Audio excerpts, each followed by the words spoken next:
and start recording then. Let me go ahead and pull up my notes and we'll get through this. A strange hand stirs you awake and simply motions you to follow.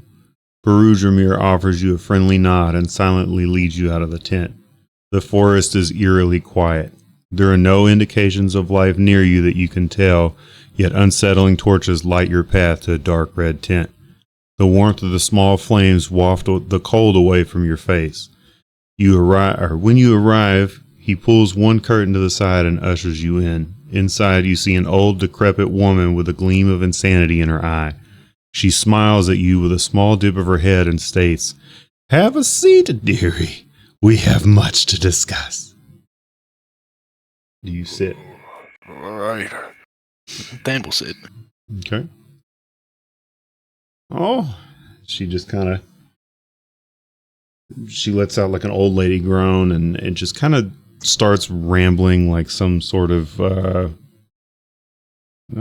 Alzheimer's patient.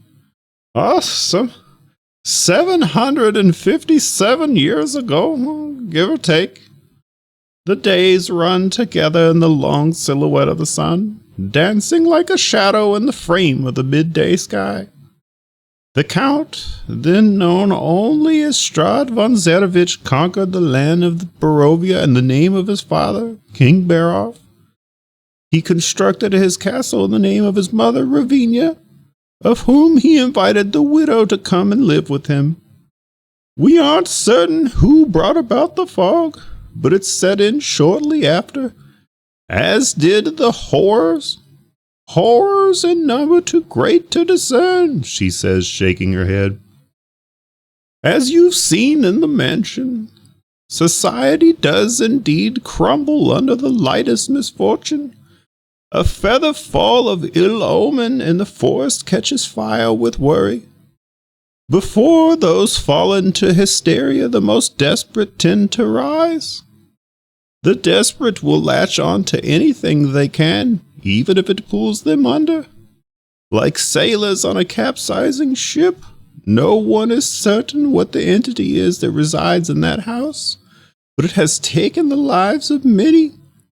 What questions have you, young one?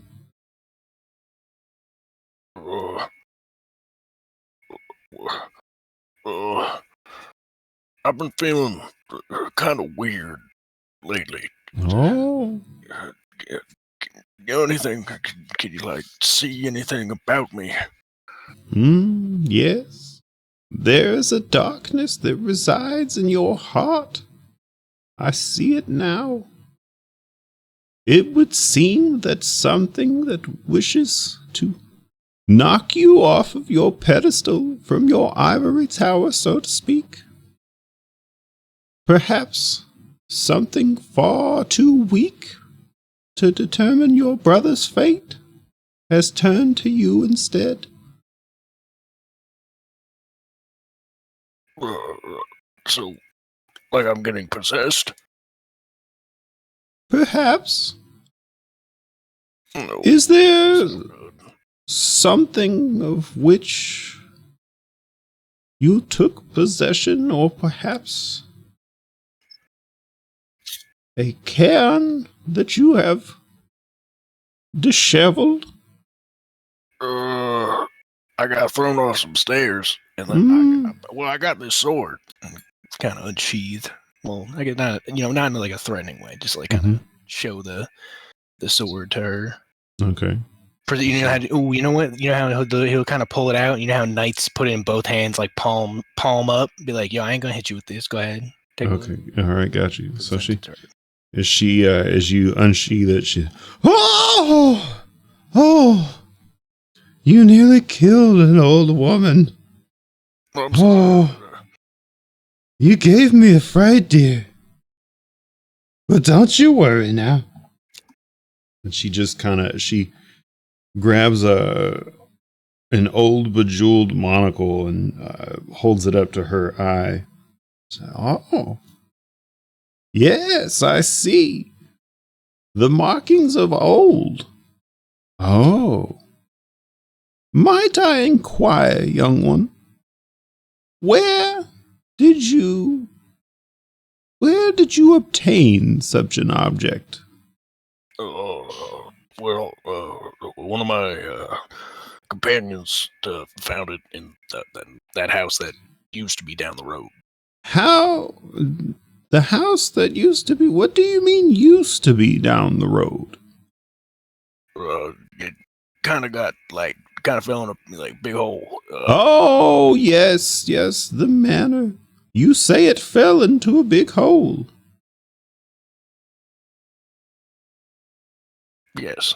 Oh. Well, perhaps it will stay there. So, tell me, you say your friend brought you this? Yeah, he found it in the house, in my weapon head. How long have you known this friend? Since I got here, so not too long. I see. And was he acting strangely when he brought you the sword? I don't think so. Oh. And you say that you have been acting in a peculiar manner? Yes, I just get angry. Oh. Angry, you say?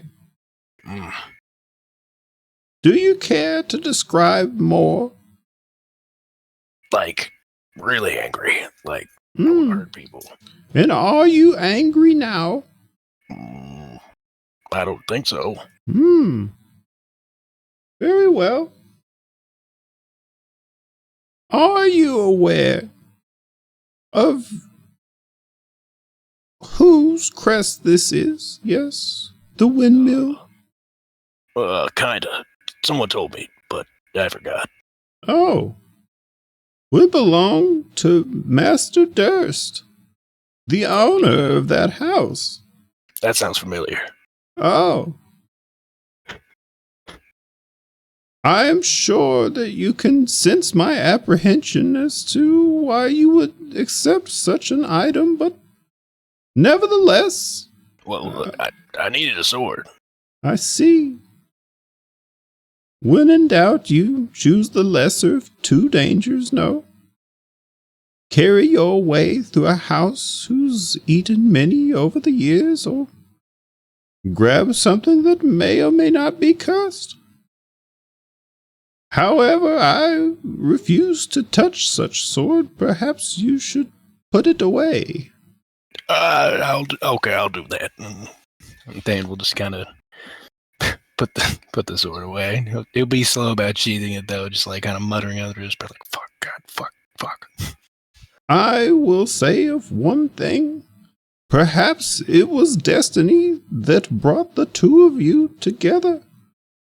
Though I am certain that perhaps, at least, if you were to feel uneasy and angry, there could be a great many causes, including that sword. Tell me, son, what does your intuition tell you about it? About the sword? Yes, dearie. I was a little suspicious of it at first because it had all these weird markings, but again... Well, as you could understand, house, I mean that in a monarchical view and less of the literal house. I feel for you, perhaps I should clarify. Dan will just stare blankly. That it is not uncommon to have the house's sigil emblazoned on the weapon. Why else would there be a windmill on a sword? That hardly makes a lick of sense. I just thought they really liked windmills. In a weird sense, they do. He was Gustav Durst, not Gustav Windmill. However, is there more you wish to ask of me in the sword? Is it like sentient, I guess? Does it have a name? Not to my knowledge. I must say, this is the first time I've seen this sword. However, I will tell you, in my time here among the fog, that items, trinkets, weapons, swords, just like this one, have been cursed far beyond what you could imagine. And I must say that if it makes you angry, perhaps that is the least of your worries now.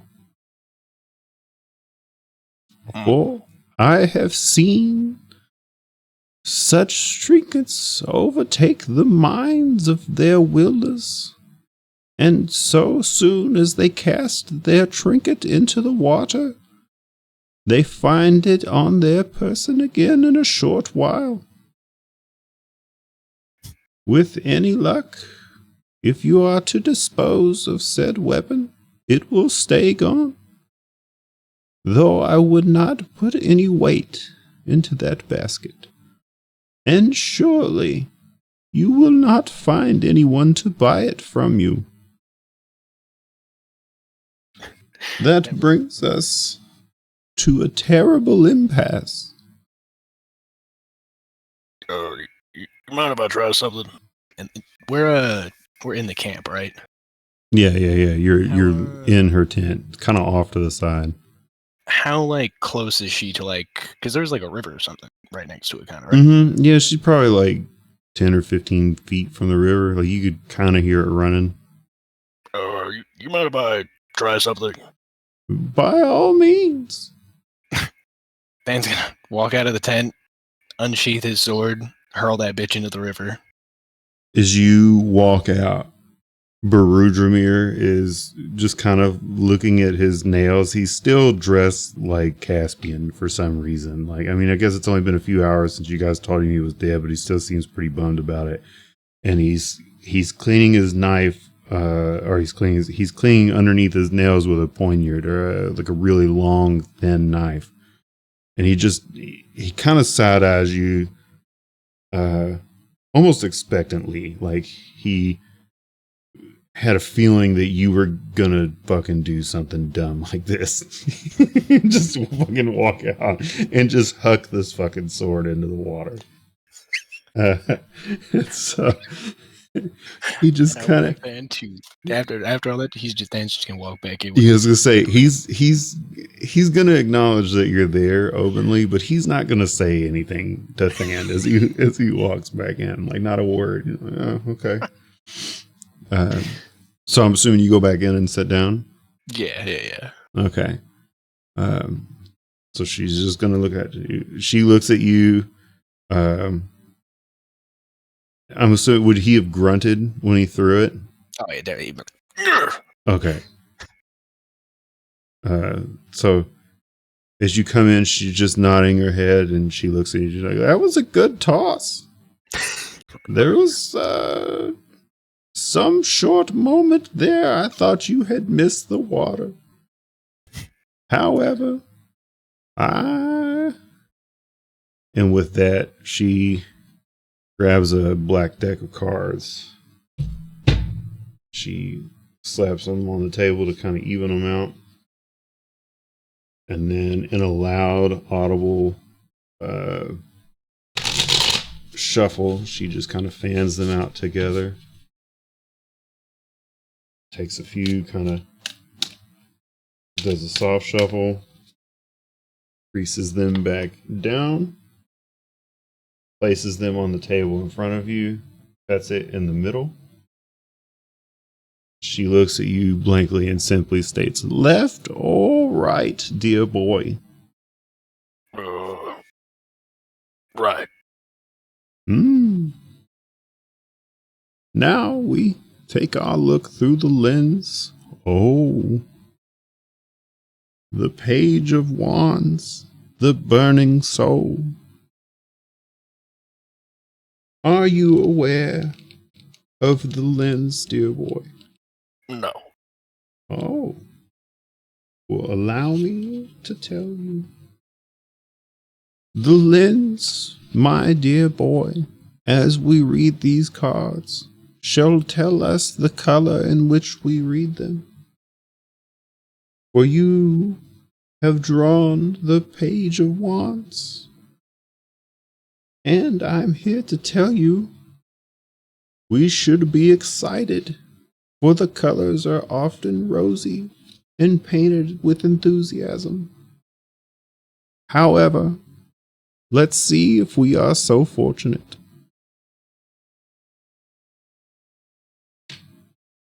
Oh, yes, the Eight of Cups. She quickly kind of thumbs through a small book. And we shall read it right side up, yes. Oh, yes. Tell me, dear boy, since you've arrived, has there been something to which you cling, some ideal, some long-lost memory, perhaps? Something that was once important to you emotionally, perhaps of sentimental value, but you no longer see its value. Perhaps a soiled relationship, or indifference. Perhaps you found yourself letting go and moving on. Could it be that you were so easily separated from your old life in the fog that you have simply forgotten what it was like to live with outside these constraints already? Well, it has been a pretty traumatic experience since arriving here. Ah, yes.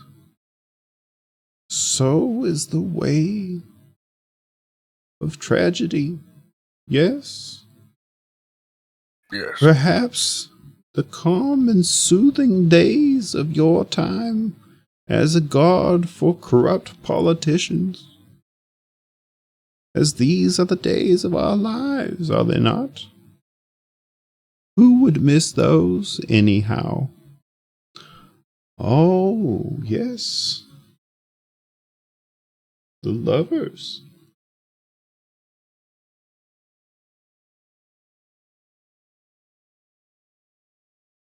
Tell me, as perhaps this one is a little on the nose, is there more that you draw relation to other than your brother? Your sword, perhaps? New friends? Well, I did like the sword, but I'm not trying to be cursed. My companions, they've been all right so far. It would seem that perhaps, other than Goliard, there is little that you miss of your old life, dear boy.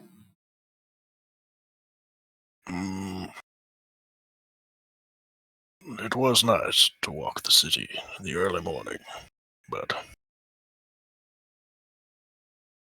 There could be more, young child.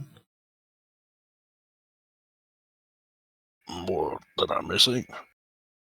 Perhaps, and though I wasn't keen on telling you, as I had hoped your brother would in the morning. However, it seems to be rather on the nose. Tell me, boy, what memory have you of your mother? Not much. And what if I were to tell you that she resided here? Than will just kind of... you just exploded Than's brain a little bit. He's just gonna, mouth open, kind of just like... Never the matter, young child. I will save the rest of that news for your brother. With that, she flips over and turns the third card. Oh, yes, the Hierophant.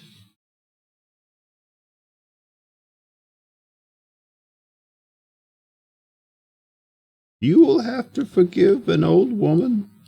It has been some time since I've seen this card drawn. Ah, yes. Tell me, boy, do you consider yourself a wise and scholarly young man? No, I'd say that's my brother. Hmm. Would you, good sir, rest easy in knowing that the only true form of wisdom is knowing that you know nothing? For the world turns around you at every passing moment. Who are you to take in all of its knowledge? Perhaps you will find yourself more wise than you know. In time, perhaps you will find a way to overcome your curse should casting your sword in the river not work. Oh, I hope so. I would offer you prayer, though it would do me little good. Perhaps your brother would do better. Yeah, he does have a strong connection to Helm. Mm-hmm. So I have seen, and I will tell you, it terrifies a great many foe. Now, dear child, are you aware of the powers of divination? Slightly. Helion spoke of them, but... So you have never seen the reading of a crystal ball? Ah, the orb, yes. I have beholden it. Ah, very well. You seem the trusting sort. Are you to be trusted, young Thand? She looks over at him with a strange gaze, which remains a moment. Her hand reaches at the top card on a deck of black cards and turns it over, placing it up on or face up on the table in front of him. The card, when turned, is a tall stone tower. It is strong and symmetrical and well built. Beneath it, the card reads the Bastion of Hope. You will find yourself a stranger, often between the defenseless and those that mean them harm. Your presence is a well-locked gate to which thieves, murderers, and rapists cannot pass. The bastion erected at the whims of a man, but its true purpose brings greater might. She hovers her hand over the crystal ball, and her eyes roll back into her head as she does so. But there is more. There is a darkness that looks to usurp you. It is among your party and will sow discontent for as long as you keep it near. I see its presence, but it burns my eyes to look at it, even if only for a moment. There is another of you, isn't there? Your brother. The bastion is rarely constructed without the beacon, hoisted high into the heavens, letting the light of the pyre bathe the dark night sky as a pharaoh's for the lost. Yes, yes. With some luck, he is here, isn't he? Her eyes open slowly, and her eyes open, showing only the white before the irises roll back to look at you. Your brother. The Vistani rarely give away such secrets. As I said, your brother will have more to share. But beware, there is more among you that look to tear you apart. Eye them fondly, and they will deceive them. Stare at them with grave intent, and they will turn upon you. May determination and resolve lead you well, young Bastian. There are many more storms to weather. However, she says, pushing the crystal ball to the side, now we know you, young Bastian. We must first learn the tools you need. Let us see where they are. She pulls out a separate deck of cards, these embossed with strange silvery whips, which manifest from a shimmering skull in the center. Ah, yes, these were given to me as a gift from Ravinia some several hundred years ago, when we found Strahd wounded and left for dead. A great time for kind gestures, no? Anyway, it will bring us some good fortune, as it will let us know where lies the power to free those who remain tortured here. Give me 1 second, I gotta look up something really quick. All good. Gotta make sure. Okay.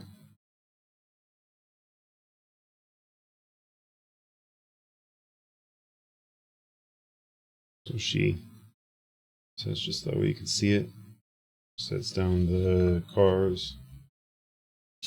She flips one over. Oh, yes. The first item is the Tome of Strahd.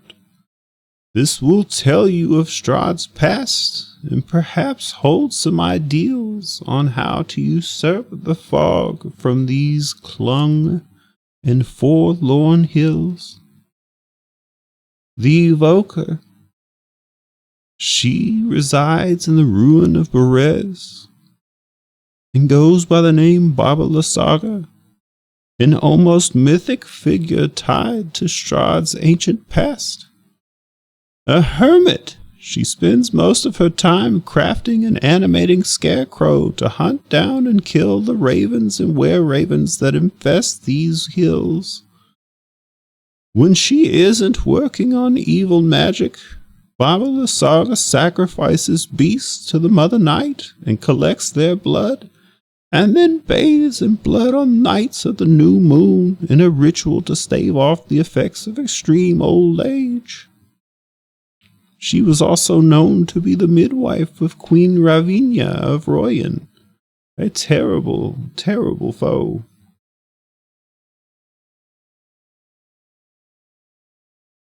Oh, yes, dear boy. The Abjurer.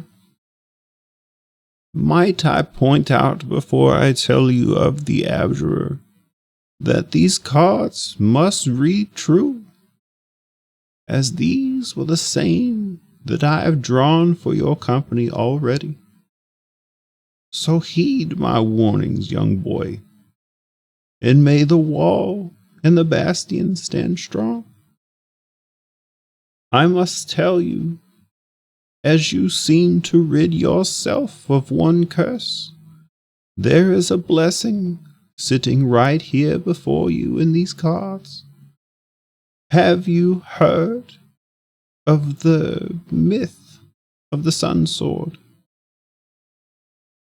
Would you mind refreshing me? The Sun Sword is an old and ancient myth. Said that the blade is sentient and powerful enough to cut the sun from the fog in these hills. However, it would seem that it rests far beyond the walls of the mists. But we will approach that in a moment. For now, dear boy, I am certain that you know what an abjurer is. Yes. Her eyes kind of squint at you a moment to see if you're telling the truth. And she just... I want fans' answer to be no, but Yeah, no, you're good. He really just... I just said, he's like, yeah, I know what difference. Like, no, Thand actually, nah, he's like, oh,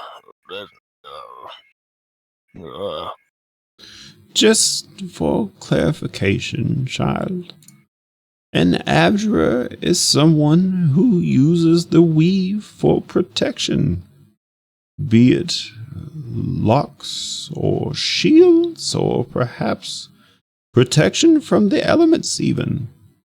Why, an abjurer is good at thickening their skin like stone, or perhaps sealing away great evil, as is this case.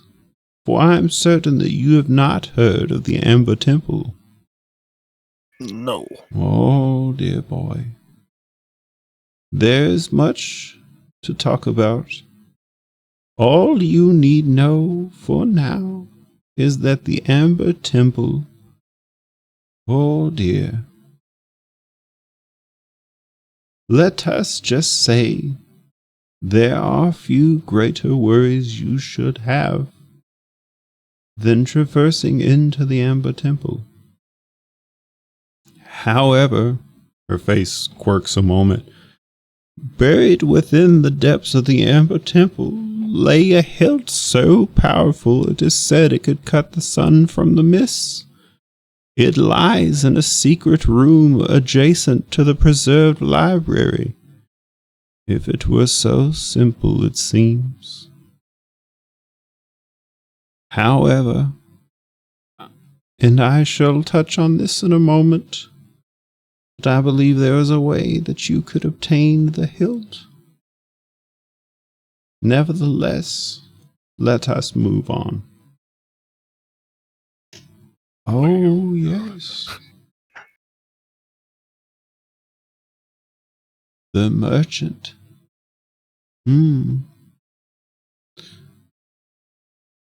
Are you familiar with the Wizard of the Wines, young boy? No. The Wizard of the Wines was founded by a mage whose name is buried in the annals of history. The wizard fashioned 3 magic gems, each one as big and wide as a pine cone, and planted them in the rich valley soil.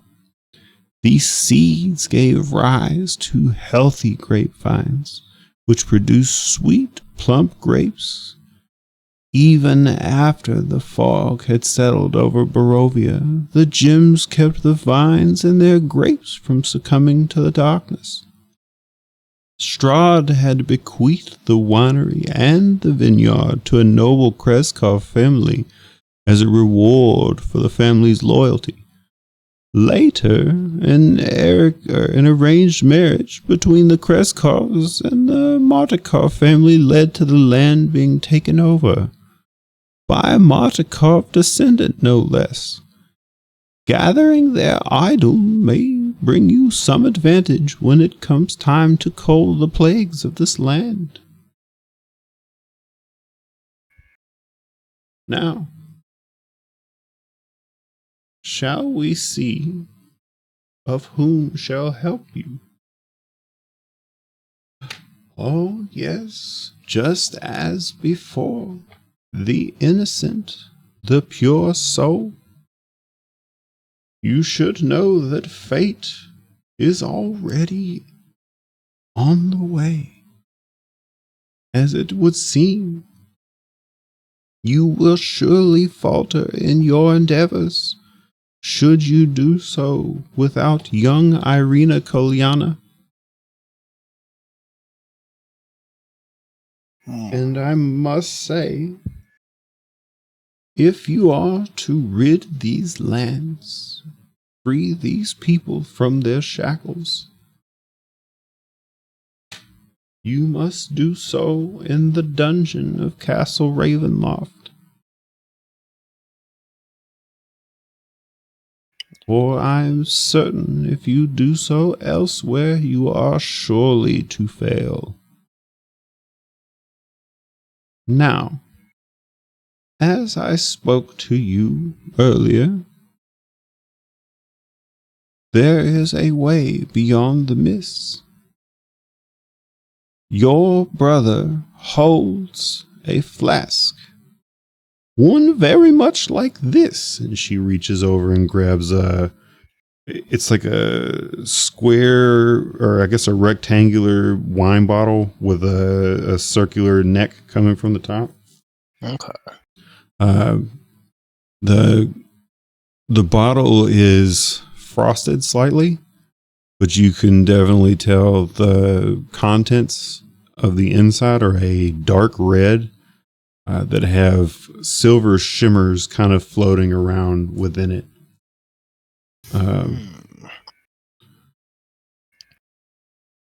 So she just kind of looks at you for a moment as you eye this.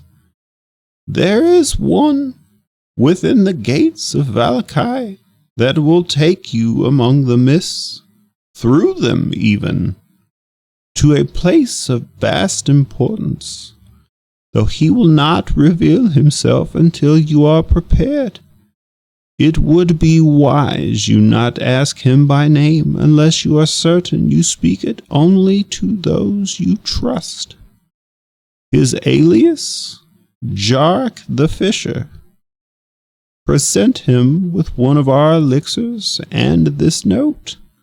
She hands you the player card that showed the stone tower. But you will need something first.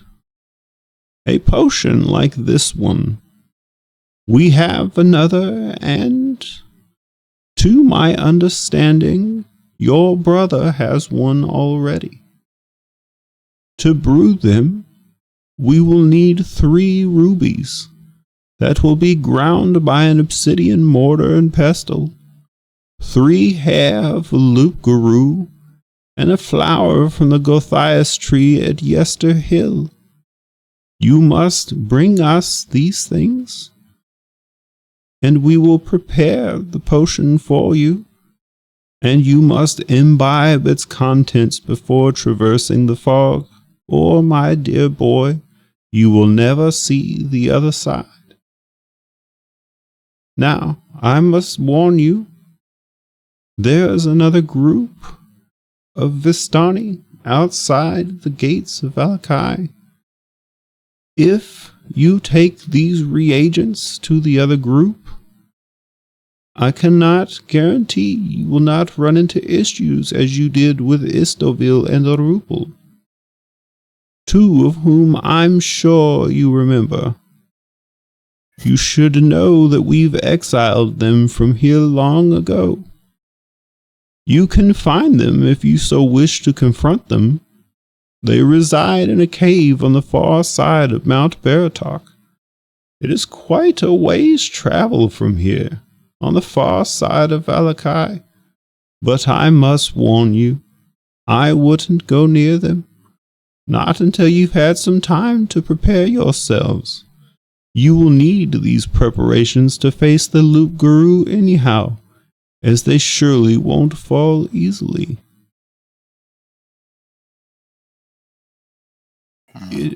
It would seem, however, there is more than your freedom and the hilt of the sun sword beyond the fog. Your true meaning lies outside of Barovia, and it is imperative that you gather these, as I say, so that we may learn how to rid Barovia of the curse that plagues every square inch of this land. Is there more you wish to ask of me, young Bastian?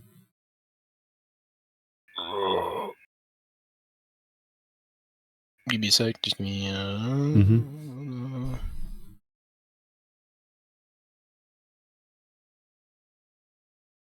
I don't think so. Very well then, young child. It is your duty to hoist the pyre, the beacon, high into the sky, so that all of the destitute and derelict may see its glowing brightness in the dark.